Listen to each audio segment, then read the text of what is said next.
Queridos filhos e filhas, a igreja, como mãe,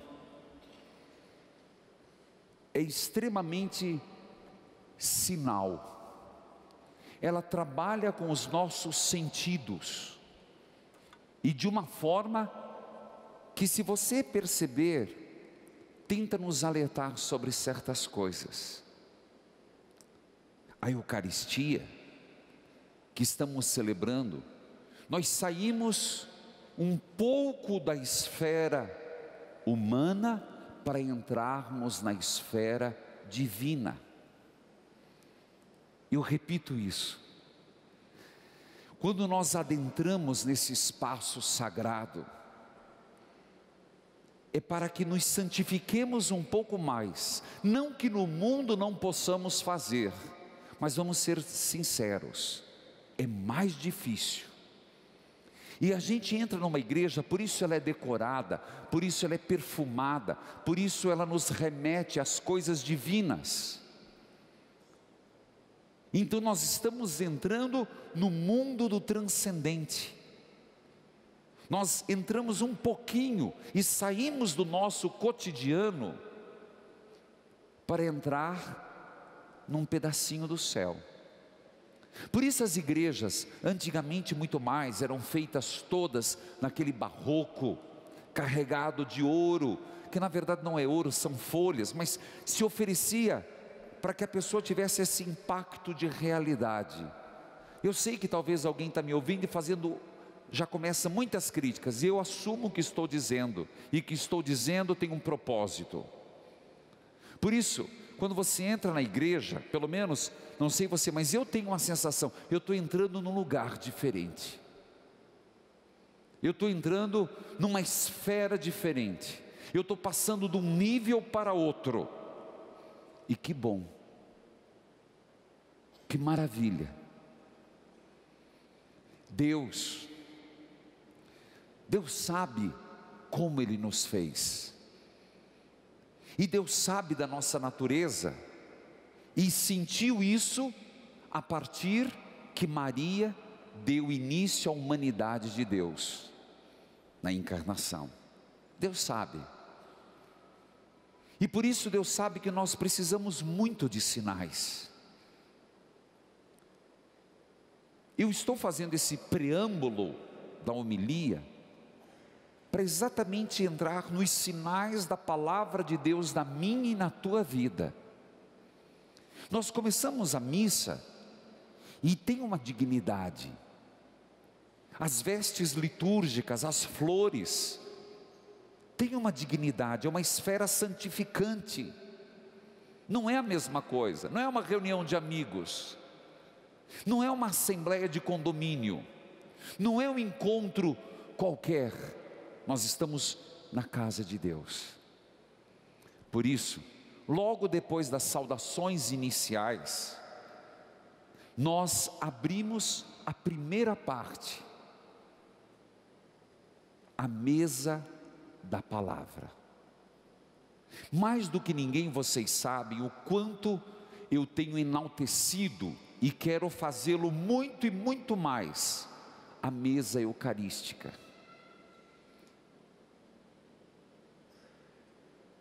A mesa do sacrifício.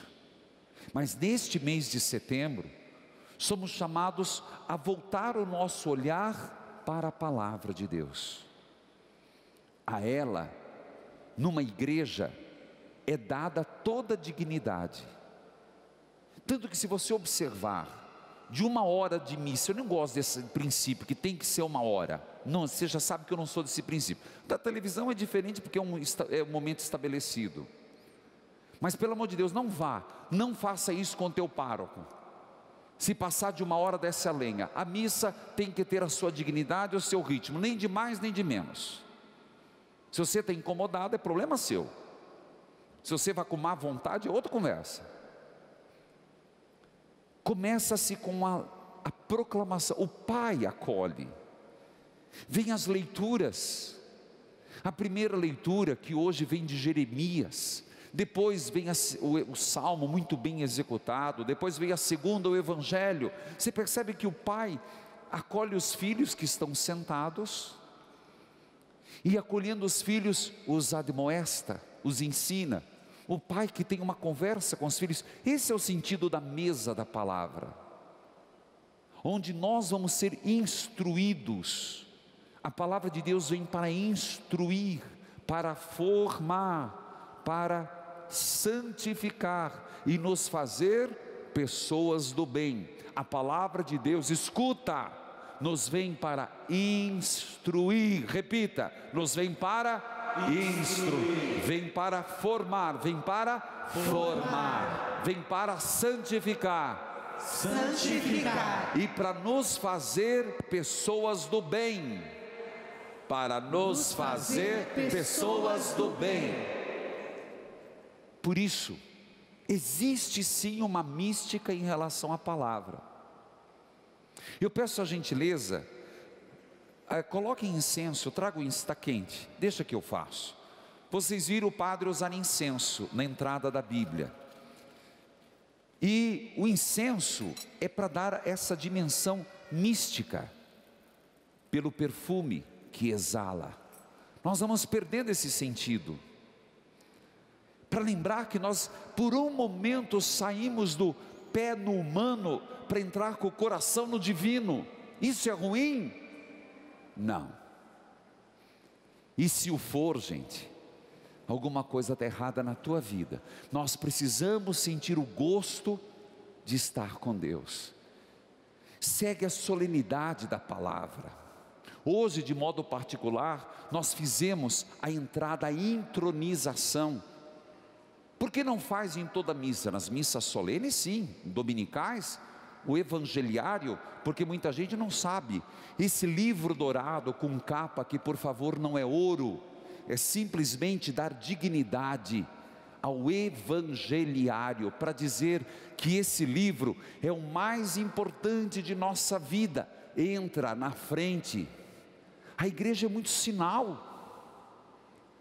Vem os coroinhas, vem os ministros e vem o evangeliário levantado. Você percebe como a liturgia por si só vai nos centralizando na palavra? Você compreende isso? Então por que essa centralização na palavra não se estende para a vida? Hoje, primeiro domingo de setembro, mês da Bíblia, você vai ouvir muito isso. Mas faz 13 anos que eu estou no rádio, fazendo a leitura orante. Louvado seja Deus, há um tempo, Dom Peruso assumiu, um bispo cientista da Bíblia, e tem dado aulas, tem se empenhado. Às vezes eu vejo sábado de manhã ele ir nas comunidades, dar aula de Bíblia na nossa TV.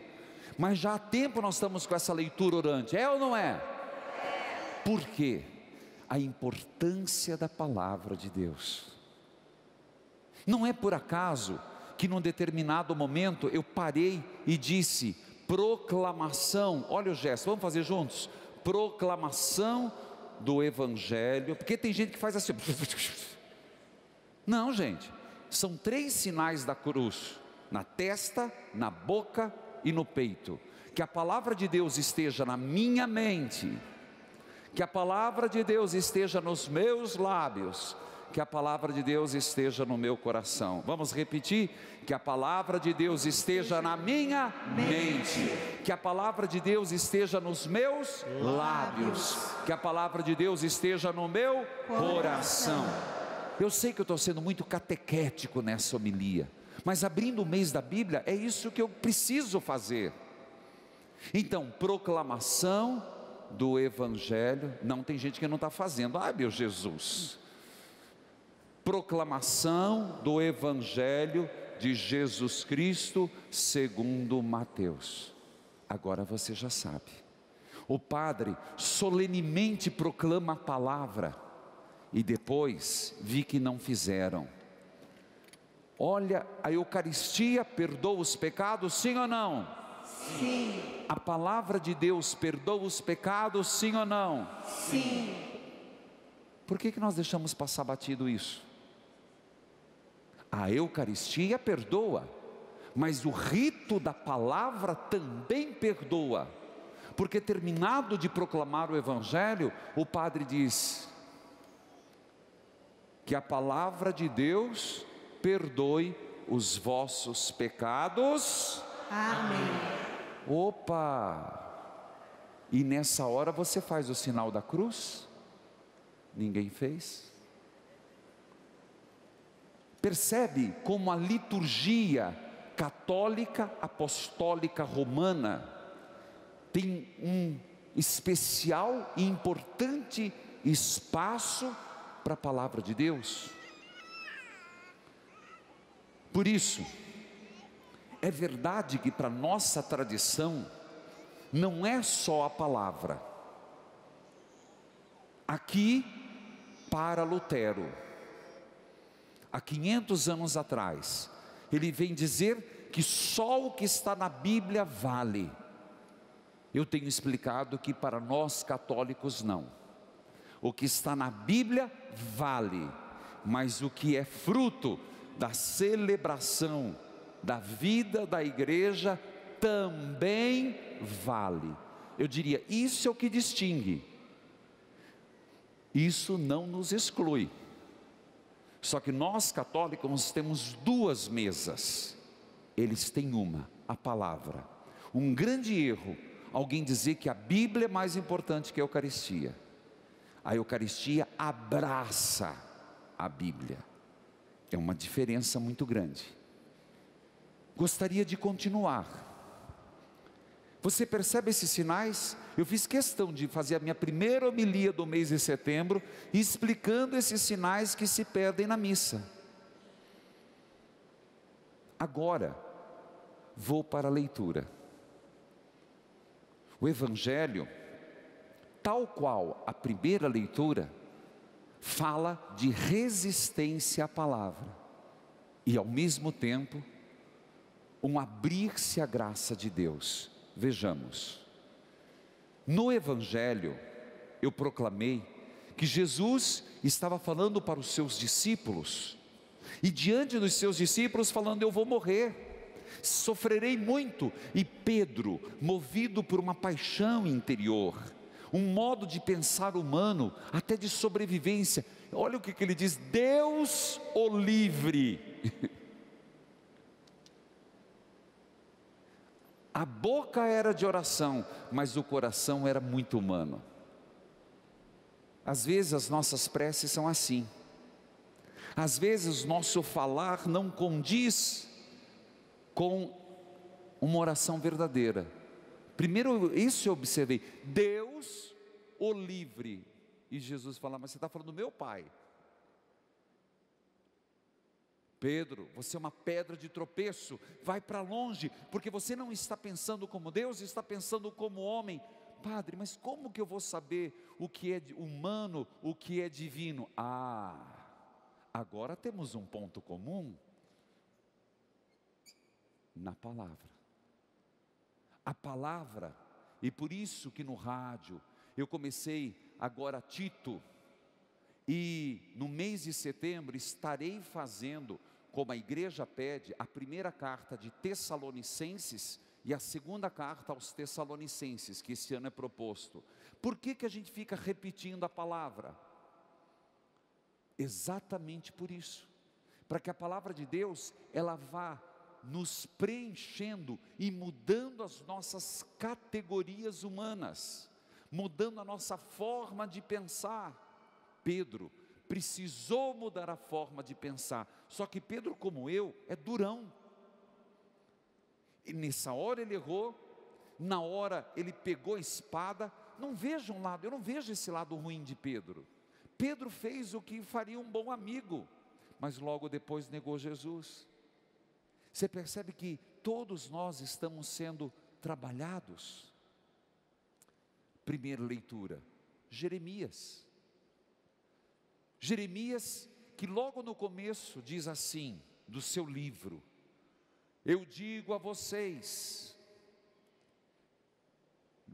eu lhes dei, quando entraram na terra prometida, as melhores frutas, eu lhes dei o que tinha de melhor. Diz o Senhor pela boca de Jeremias: e agora, vocês cometeram um grande erro, um pecado, me abandonaram a mim, a fonte da vida, para ficar com vossas cisternas rachadas. A fonte da vida. E nós fazemos isso, quando pensamos como homem, quando não usamos como discernimento a palavra de Deus e a Eucaristia, nós ficamos meramente numa lógica humana. Jeremias falou isso para o povo, mas ele sentiu na pele. A leitura de hoje, e se você olhar, nós estamos em Jeremias capítulo 20, ele entra numa profunda desolação. Se você acha que você é o único, bem-vindo à família, porque aqueles que caminham em Deus têm que caminhar muito mais naquilo que não vê do que aquilo que vê, mais na confiança do que nas realizações.